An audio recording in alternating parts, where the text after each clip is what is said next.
So నిన్న తెలంగాణ రాజ్యాధికార పార్టీకి ఓట్లు వేసినటువంటి నిజాయితీ గల ప్రజలందరికీ ఓటర్లందరికీ కూడా మరొకసారి ధన్యవాదాలు తెలియజేసుకుంటా ఉన్నా.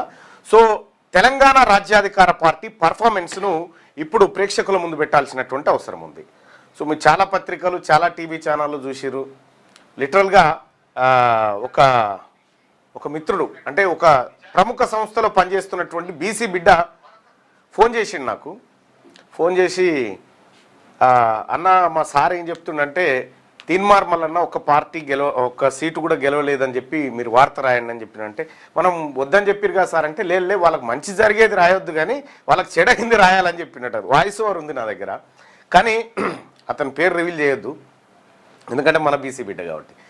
ఈడ చాలా ఆసక్తికరమైనటువంటి అంశాలను మీ ముందుకు తీసుకురావాలి. తెలంగాణ రాజ్యాధికార పార్టీ ఎన్ని స్థానాల్లో పోటీ చేసింది, ఎన్ని స్థానాల్లో ఓడిపోయింది, ఎన్ని స్థానాల్లో గెలిచింది, ఎన్ని స్థానాల్లో ప్రభావం చూపించింది, ఎన్ని స్థానాల్లో కాంగ్రెస్ బీఆర్ఎస్ బీజేపీని దెబ్బకొట్టింది.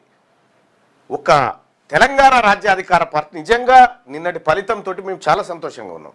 ఆ ఫలితాన్ని నేను ఏదైతే ఎక్స్పెక్ట్ చేసినో అదే ఫలితంగా నేను చూస్తా ఉన్నా.